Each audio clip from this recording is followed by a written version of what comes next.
Welcome, listener. Tonight, we travel into the shadows of Ashmoor, a forgotten town where fire and memory linger, and the ninth bell tolls for those who dare return. This is a full-length horror story, told in 3 chilling chapters, crafted to immerse you in darkness, suspense, and fear. So dim the lights, put on your headphones, and prepare to remember what should have stayed forgotten. The Forgotten Town.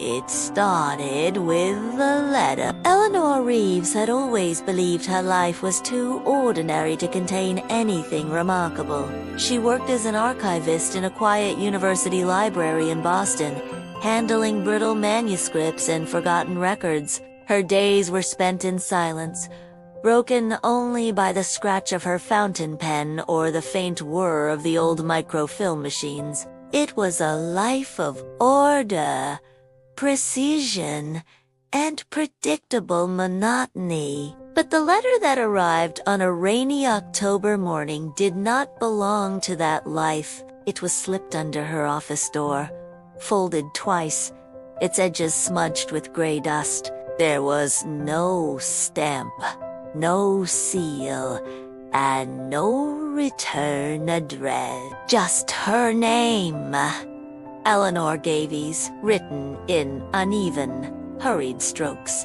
She hesitated before picking it up, a strange unease rising in her chest. Something about the texture of the paper felt wrong, rough, as though it had been torn from an older book. She unfolded it, and her breath caught. "Do not forget us, the town remembers. Return before the last bell tolls." No signature, no explanation. Her hands trembled as she read the words again and again, trying to force them into sense. The town.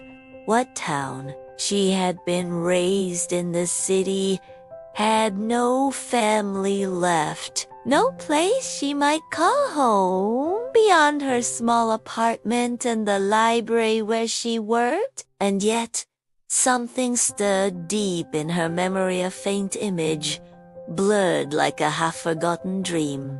A place with crooked houses, a square with a cracked stone fountain, children playing in the shadows of leaning lampposts. A town she could not name. That night, Eleanor lay awake in her apartment, the letter on her nightstand, like a watchful eye. She tried to convince herself it was a prank, maybe from a colleague with an odd sense of humor.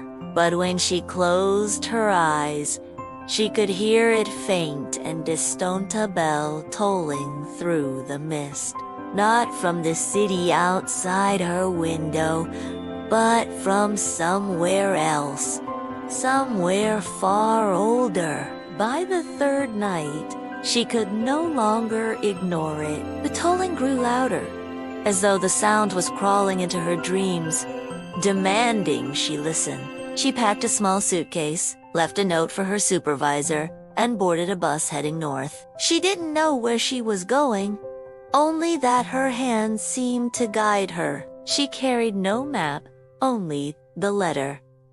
Hours passed. The bus rolled through forests drenched in fog, past towns whose names she barely noticed. And then, without planning, she stepped off at a roadside stop where the driver announced, "Ashmoor." The name hit her like a blow. Ashmoor. She knew it, though she couldn't explain how.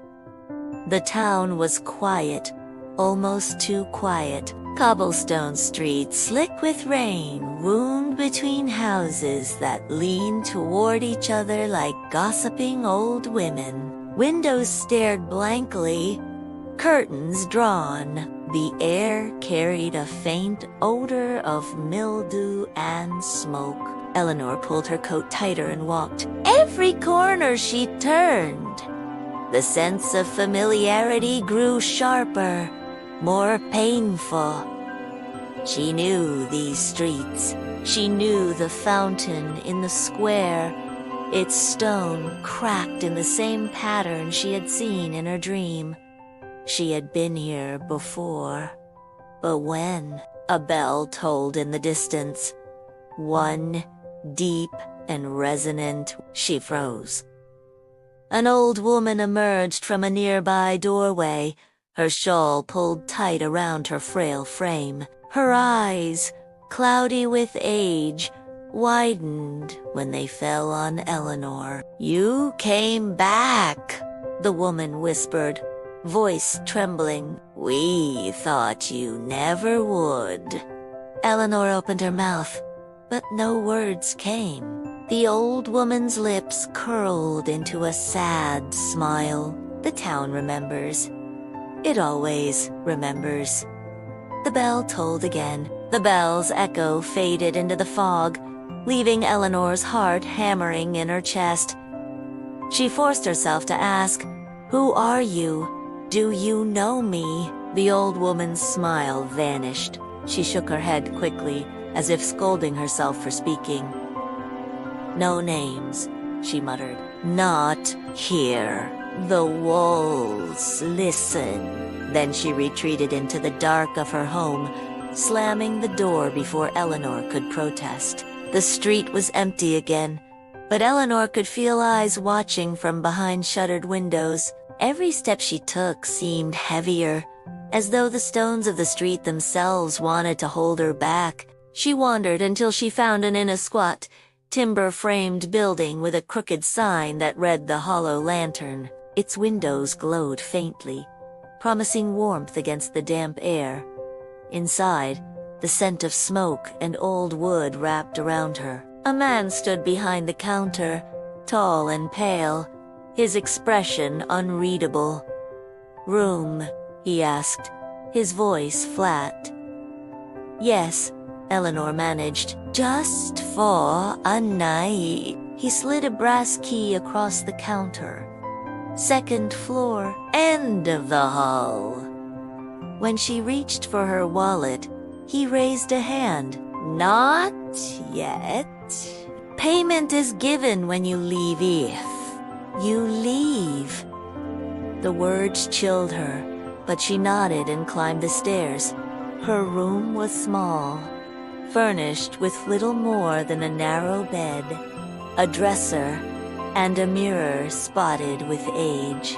She set her suitcase down and sat on the bed, trying to steady her thoughts. What was this place? Why did everyone seem to know her? She pulled the letter from her pocket. The paper felt even rougher now, as if it had aged decades in a matter of days. She unfolded it, hoping for clarity. Instead, she found something new. A second line had appeared beneath the first. "The night will open old wounds. Do not leave the lantern dark."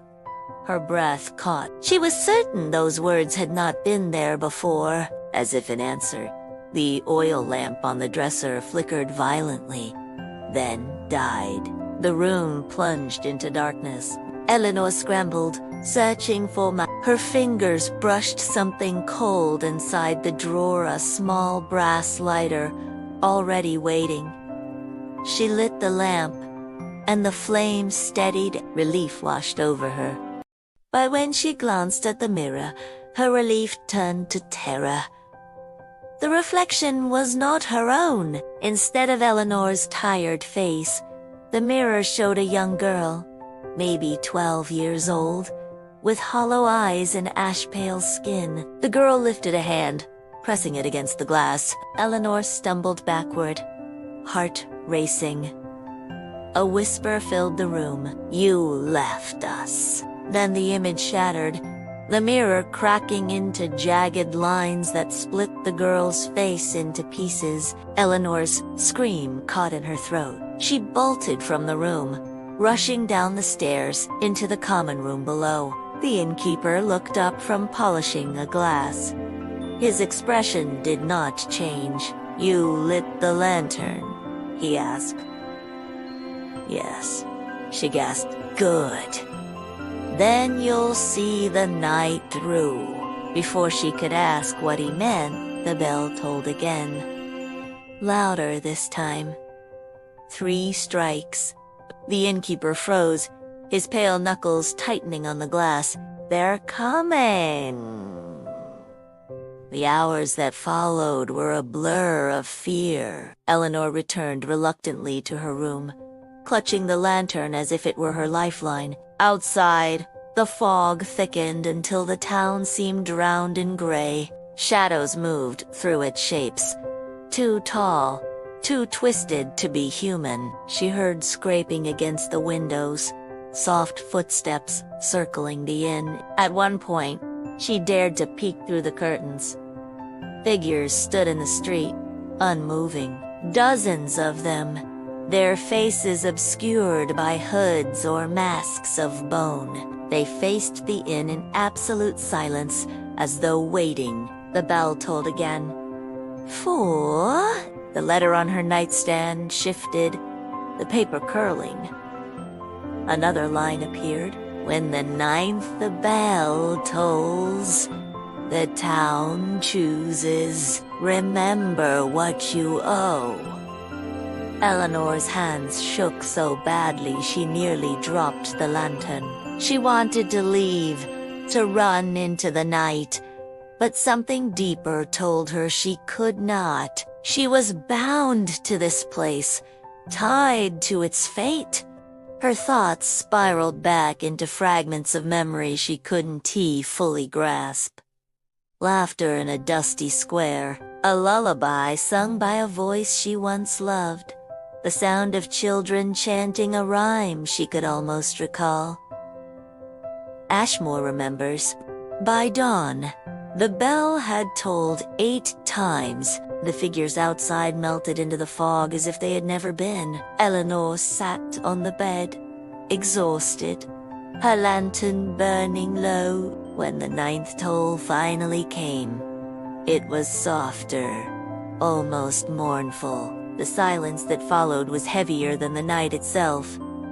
Then, a knock at her door. She rose slowly, every muscle trembling, and opened it. A child stood there, a boy no older than 10, barefoot, his clothes soaked in dew. His eyes were pale gray, too pale to be natural. "You have to come," he said simply. "They're waiting." "Who?" Eleanor whispered. "The ones you left behind."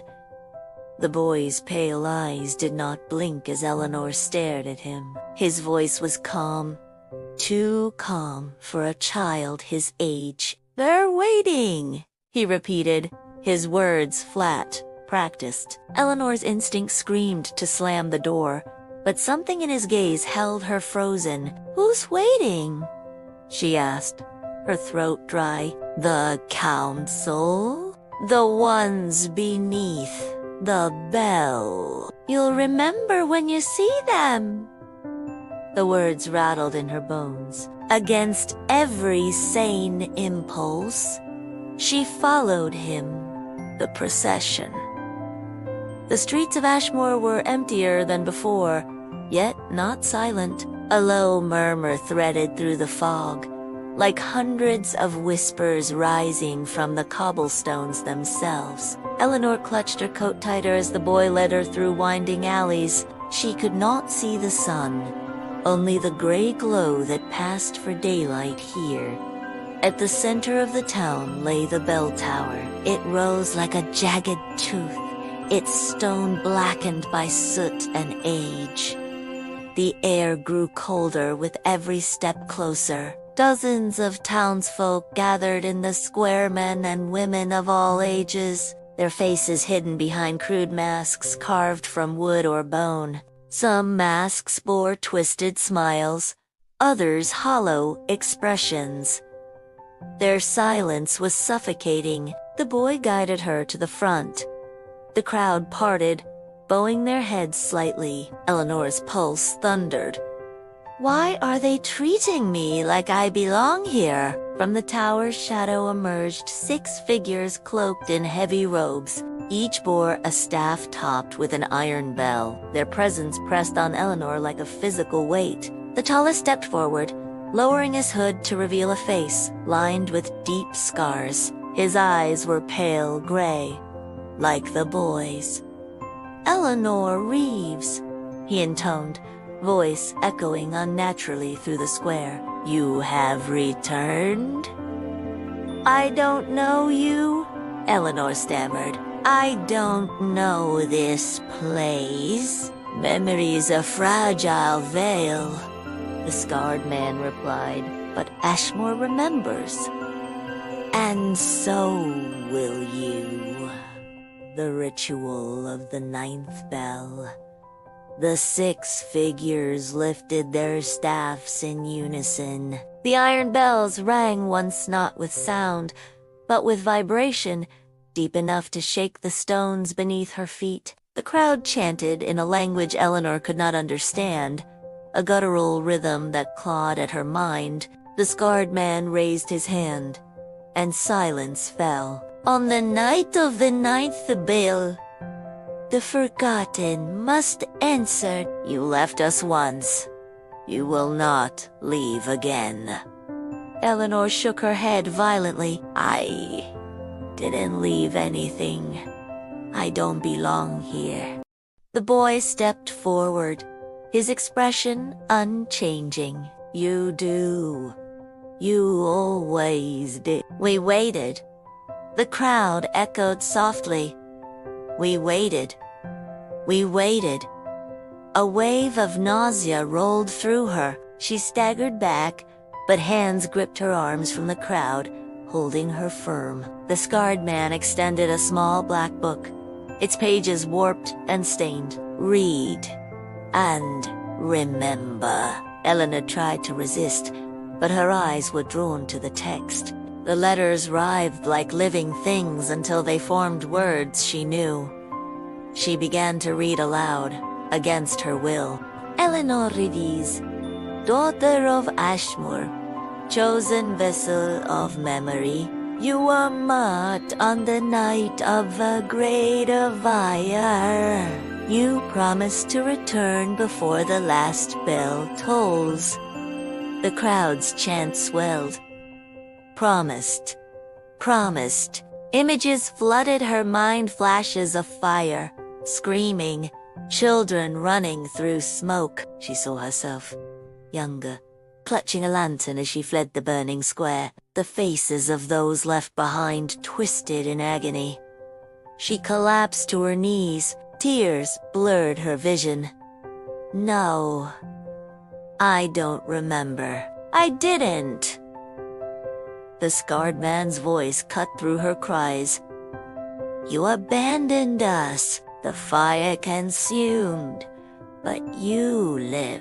That debt must be paid. Before she could move, the boy reached out and pressed his cold hand against her palm. Agony seared through her skin as a symbol burned itself into her flesh, a circle split by 3 jagged lines. She screamed, pulling away, but the mark glowed faintly, pulsing with her heartbeat. The scarred man lowered his staff. Now you are bound once more. When the 9th bell tolls again, the choice will be made. Stay and remember. Flee, and the shadows will follow. The crowd dispersed as suddenly as they had gathered. Masks vanished into the fog. Only Eleanor, the boy, and the 6 robed figures remained. You will find answers in the hollow lantern, the scarred man said. But beware the mirror. It shows what you wish to forget. Then they turned and slipped back into the tower, the heavy doors slamming shut. The return to the inn. Eleanor stumbled back through the streets, the boy trailing silently behind. She wanted to scream at him, to demand explanations, but every time she looked into his pale eyes, the words withered on her tongue. When they reached the inn, the lantern in her room was still burning, though she had left it nearly spent. Its flame danced brighter as she entered, as if it recognized her mark. She collapsed onto the bed, clutching her burning palm. Questions tore at her mind. Had she truly been here before? Had she condemned these people by leaving? And why could she not remember fully? The mirror, cracked from the night before, caught her eye. The cracks had shifted, forming the same circle with line symbol now burned into her skin. Her stomach turned. She threw a cloth over it, but the whisper came anyway. You cannot cover what you are. The midnight visitor. Sleep came in restless waves. When she finally drifted off, she awoke to the sound of footsteps in her room. She sat up sharply. The lantern flickered, but did not die. In the corner stood a figure tall, draped in a cloak of ash. Its face was hidden behind a mask of bone carved into a permanent scream. You remember enough, the figure hissed. Its voice was layered, as though a dozen throats spoke at once. But memory is not mercy. When the 9th bell tolls, you must choose. Carry their pain, or give them yours. Eleanor tried to speak, but the figure dissolved into smoke. The room smelled of burning wood. She turned to the letter on the dresser. Another line had appeared. The fire returns. The child knows the way. Follow before dawn. The forest path. At dawn, the boy was waiting outside the inn, without a word. He led her beyond the edge of town, into the forest. The trees loomed impossibly tall, their trunks blackened as if scorched. The air was thick with ash, though no fire burned. As they walked, Eleanor's memories sharpened. She saw herself running through this forest as a child, clutching the same brass lantern. She heard the crackling roar of flames and the cries of children behind her. She remembered turning back once, just once, and then forcing herself forward, leaving the voices behind. The boy glanced at her, his expression still blank. Do you see now? Her throat tightened. I left you. Yes. His voice was calm, not accusing. But you came back. That is what matters. They reached a clearing where the ruins of a house lay in blackened rubble. Among the charred remains stood a single stone fireplace, intact. Strange symbols were etched into its surface, same mark on her palm. Eleanor's lantern flickered violently. She realized she hadn't brought it, but it hung from her hand all the same, glowing brighter than before. The truth beneath the ashes. The boy gestured to the fireplace. The council hides the truth. They say you abandoned us. But the fire was not yours to stop. It was theirs. Eleanor stepped closer. Visions erupted around her robed figures, chanting, sparks leaping from the bell tower, fire spilling like a living thing into the town. Children screaming, parents clawing at the sky. She saw herself, small and terrified, clutching the lantern, because one of the robed figures had pressed it into her hands. Run, Eleanor. Remember for us. She dropped to her knees, the weight of memory crushing her. She had not fled out of betrayal. She had fled because she had been chosen. The boy's pale eyes softened for the first time. They twisted the story. They bound you to guilt. But you were never the cause. You were the witness. Eleanor's hands trembled as she whispered, "Then why bring me back?" "Because," the boy said, "the fire is coming again, and this time you must choose whether Ashmoor survives." The boy's words echoed through the clearing. "The fire is coming again, and this time you must choose whether Ashmoor survives." Eleanor stood frozen, the weight of her past pressing down. The lantern in her hand pulsed with a dim light, as though alive. She whispered, "Why me? Why not them?" The boy's pale eyes fixed on her. "Because they are bound to the fire, but you are bound to memory. Only you carry both the past and the present. Only you can break the circle, the return to town." They walked back into Ashmoor as dusk settled.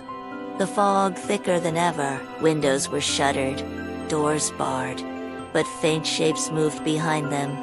Villagers watching, waiting. Every step carried a sense of dread. The bell tower loomed ahead, its silhouette jagged against the fading sky. The 9th toll would come soon. Eleanor's marked palm burned hotter with each step. The symbol glowed faintly, the lines pulsing like veins. She clenched her fist, but it only grew stronger. When they reached the square, the council awaited 6 robed figures, their iron bells silent but heavy with threat. The crowd had gathered again. Masked and hushed, the scarred man stepped forward. His voice carried across the square.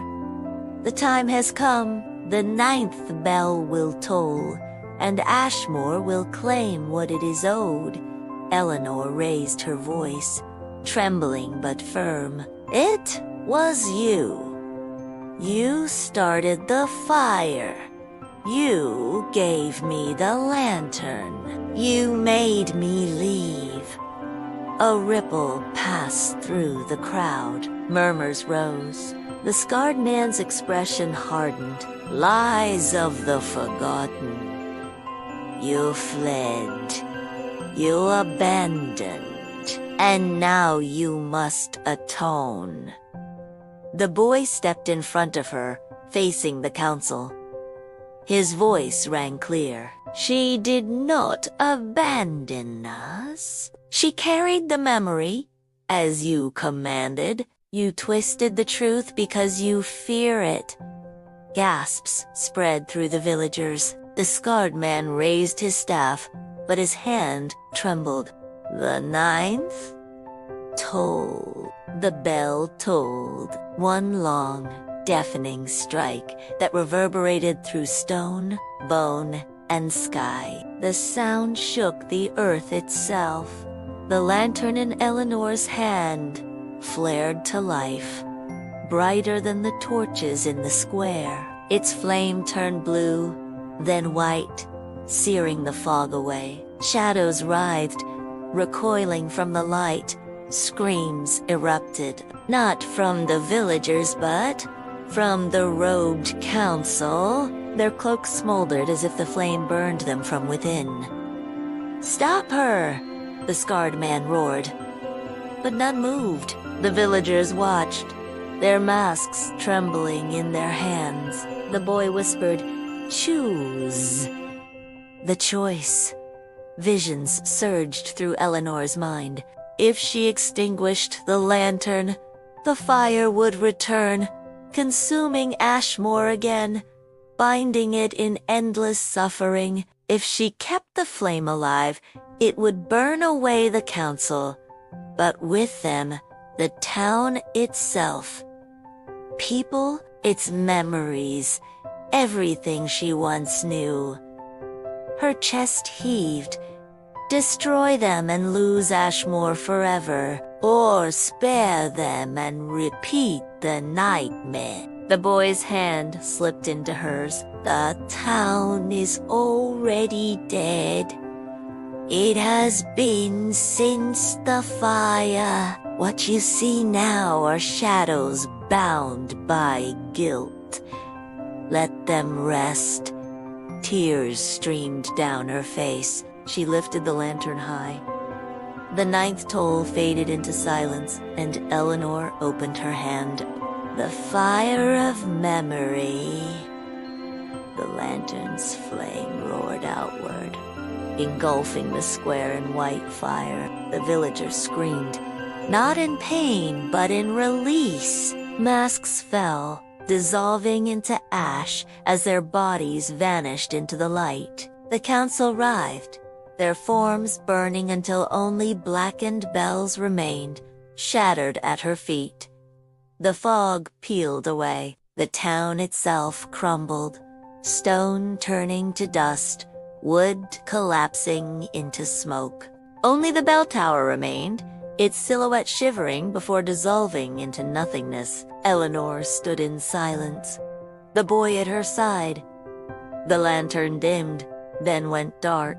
The boy smiled, faintly his first true smile. You set us free.